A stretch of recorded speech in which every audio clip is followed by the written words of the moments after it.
नमस्ते। एक नया वीडियो में आप लोग को स्वागत करता हूँ। ये मेरा सेकंड वीडियो है और ये सेकंड वीडियो में आप लोग को जैसे पता है मैं ये किताब पढ़ रहा हूँ, रमण महर्षि का उपदेश सार, जो कि मैं आप लोग को कर्म योग सिखा दिया था, कर्म योग के बारे में कुछ बता दिया था। और अभी मैं ये बुक का आप लोग को सेकेंड अध्याय जो है भक्ति योग के बारे में कुछ बताऊँगा। ठीक है, तो भक्ति योग रमण महर्षि क्या कहते हैं ना, भक्ति पहले भक्ति क्या होता है ना, प्रेम होता है, समर्पण होता है। हम प्रेम और समर्पण को ही भक्ति कहते हैं। तो प्रेम और समर्पण को हम समर्पण करेंगे, प्रेम करेंगे, लेकिन किसको करेंगे? पहले वो उठता है, पहले हम प्रेम तक करेंगे, लेकिन किसको करेंगे? कोई तो होगा जिसको हम प्रेम करेंगे। तो प्रेम करने के लिए भगवान रमण महर्षि कहते हैं आप लोग ईश्वर को प्रेम कर सके। तो ईश्वर भगवान रमण महर्षि इस बुक में कहते हैं कि ईश्वर दो तरह के होते हैं, एक होता है सगुण ईश्वर, एक होता है निर्गुण ईश्वर। तो निर्गुण सगुण ईश्वर हम सब जानते हैं, जो हम मंदिर में पूजा करते हैं। सगुण ईश्वर कौन है? जो भगवान विष्णु, कृष्ण, शिव, हनुमान, वो सब है सगुण ईश्वर। लेकिन निर्गुण ईश्वर कौन है? जो निराकार निराट सत्य है, जो हमारा सबके हृदय में बैठा है, निर्गुण हृदय, जिसका हम देख नहीं सकते, जिसके बारे में हम सोच नहीं सकते, वो है निर्गुण ईश्वर। तो प्रश्न उठता है, हम तो डायरेक्ट निगुण तक पहुंच नहीं सकते, तो हम क्या करें? हम भक्ति प्रेम क्या सगुण कर सकते हैं? बिल्कुल, आप सगुण पहले करें, वो मुक्ति पूजा पहले करें, और मुक्ति से आप मूर्ति पूजा से आप मुक्ति तक पहुंच सके। तो प्रेम तो करेंगे, लेकिन किसको करेंगे? हमारा डायरेक्ट डेस्टिनेशन है मुक्ति। हम जीवन को मुक्ति की तरह ले पाएंगे, इसको ही भक्ति योग योगी कहते हैं। तो भक्ति योगी कौन होता है? जो अपने जीवन को मुक्ति पा सके, अपने जीवन को, वो जीवन है कि नहीं रहता है, उसको ही मुक्ति कहते हैं। तो हम भक्ति योग में ये सीखते हैं कि अपना जीवन को मुक्ति तक आगे बढ़ा सके।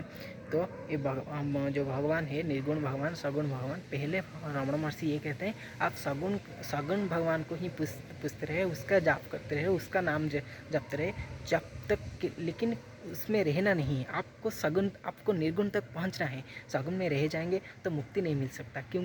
क्यों मिल नहीं सकता? क्योंकि हम सब सोचते हैं कि सगुण हमारा ऊपर है, हम तो बहुत नीचे है। लेकिन निर्गुण ये बोलते हैं कि आप जो हो, आप ही ब्रह्म हो। मतलब वेदांत में है ना, अहम ब्रह्मस्मि तत्त्वमसि, तुम जो हो वो भी वही है। ठीक है, तो निर्गुण तक पहुंचना ही हमारा मुक्ति का मार्ग खुल जाता है। तो भक्ति योग में यही बोलते हैं, भक्ति योग में यही बोलते हैं, हम तो प्रेम करेंगे, लेकिन निर्गुण भगवान को नहीं कर सकते, तो सगुण भगवान को करेंगे। लेकिन ऐसा भी कर सकते, जो निर्गुण का भक्ति कर रहा है, जो अभी निर्गुण का भक्ति कर रहा है, जैसे रमण महर्षि, आप उनका भक्ति भी कर सकते हो। आप रमण महर्षि का भक्ति कर सकते हो, ताकि आप लोग भी निर्गुण तक पहुंच सको। जैसे मतलब बोलते हैं ना, हरिजन ही हरि है। मतलब जो हरि का भक्ति कर रहा है, जो हरि को प्रेम कर रहा है, तो आप डायरेक्ट हरि को प्रेम नहीं कर सकते शायद, लेकिन हरिजन को भी प्रेम कर सकते हैं। तो जो निर्गुण निराट सत्य के पास पहुंच गया है और उसको प्रेम कर रहा है और उसको साक्षात्कार कर रहा है, आप लोग भी कर सकते हो। लेकिन किसके माध्यम में? जिसको बोलते हैं गुरु।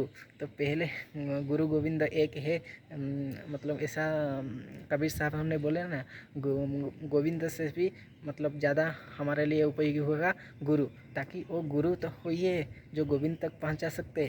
तो आप सही गुरु चुने अपने जीवन में, और अगर गुरु नहीं मिलता है तो किताब में सारे गुरु का ग्रंथ है, आप लोग पढ़ सकते हैं और आगे बढ़ सकते हो। लेकिन भक्ति योग में हम यही समझते हैं कि भक्ति सिर्फ प्रेम को, और भक्ति सिर्फ होता है प्रेम, और जो प्रेम होता है वो किसके प्रति प्रेम होता है? नहीं तो वो मुक्ति के प्रति प्रेम होता है। तो मुक्ति को ही पाना ही प्रेम होता है, भक्ति योग होता है।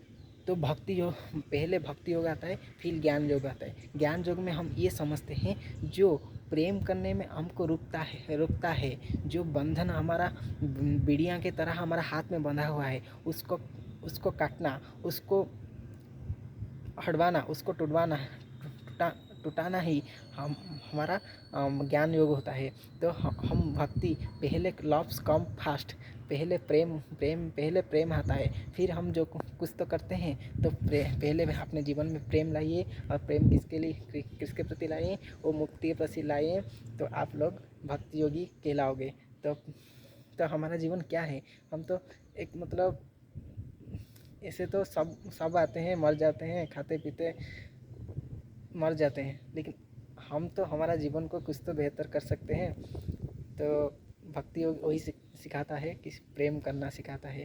तो हम सब प्रेम तो करते हैं लेकिन ठीक प्रेम नहीं करते हैं। तो शायद आप लोग समझ सके कि प्रेम किसको करना है, प्रेम मुक्ति को ही करना है। तो मुक्ति को मार्ग में जो भी आता है उसको भी हम प्रेम कर सकते हैं। वो सगुण हो सकते हैं और निर्गुण हो सकते हैं, लेकिन मुक्ति पाने के लिए आपको निर्गुण तक पहुंचना ही है।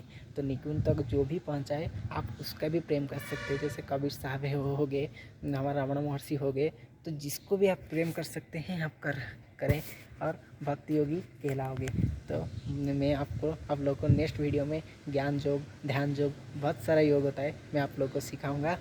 फिलहाल ये वीडियो में इतना ही है, ये भक्ति योग के ऊपर था। बाय, फिर मिलते हैं थर्ड वीडियो में।